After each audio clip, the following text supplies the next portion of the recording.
Hi everyone. Today I'd like to talk about sleep and the importance of sleep to our bodies. One of the greatest challenges to me as a wellness professional is to get my clients to understand the importance of sleep. Our physiology has not changed since caveman time. We are creatures that are driven by the rise and set of the sun.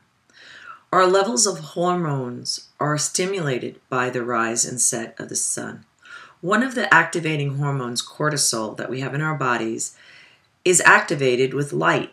So think about that. If you go to sleep at night and you have all the lights on in the bedroom, you have a TV playing, you have lights from your alarm clock or lights from a computer system on, that's going to stimulate cortisol, which is an activating hormone, and making it very difficult to fall asleep.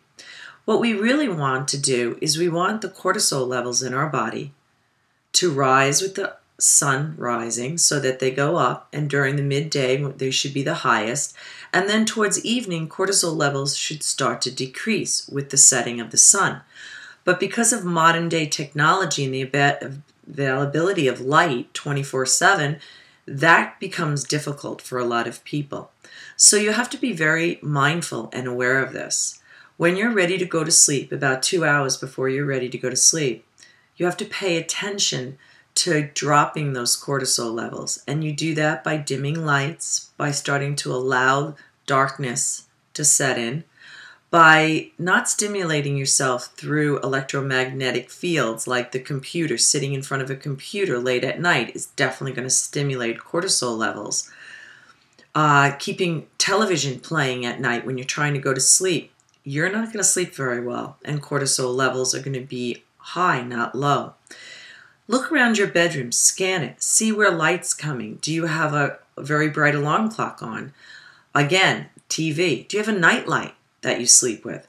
All of that has to be shut off. In order to get a good night's sleep, we should be sleeping in blackness, just like our ancestors did hundreds and hundreds of years ago, in darkness. And then when the sun starts to rise, to allow the rising of the sun, that's when the cortisol levels are going to start to rise, and we're going to naturally wake up with the rising of the sun. So it's really important to try to go to sleep somewhere around 10 o'clock at night and to give yourself 8 hours of sleep.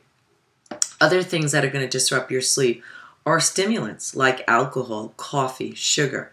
Caffeine is a major problem in keeping us awake. So if you're going to drink coffee, have it before noon.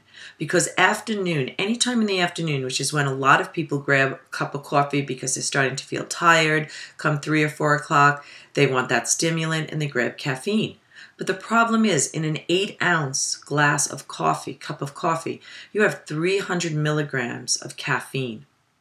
That caffeine, by the time you're ready to go to sleep or prepare for sleep around 9 o'clock, is still going to be about 175 milligrams of caffeine. And then when you try to go to sleep, somewhere in there before 12 o'clock at night, you're going to have 75 milligrams of caffeine still running through your body.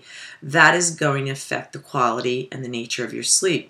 So if you do drink coffee, have it before 12 o'clock. Have it in the morning. Again, sugars and alcohol will absolutely affect your sleep. So be aware of what you're eating after a certain time at night to make sure that you don't have those stimulants so that you can sleep. Water, making sure you have plenty of water to be hydrated will help with sleep. Shutting off any noise, sound, again, will help with sleep. So trying to get to bed, paying attention to the light and the stimulant in your room, and sleeping in darkness and quiet will really promote a good night's sleep. That's when your physical body will heal, and that is when your mental and immune system will heal. So there's no other time for that. You're not going to get that during the day. You're going to only get that during sleep. So 8 hours of sleep, really, really important. We work so hard. We go so fast during the day. It is so important to lay down and rejuvenate at night to heal ourselves so that we can get up the next day and start all over again. So I hope that helped. And remember, this week, practice it. 8 hours. Get into bed early and go to sleep. Have a great week. Take care.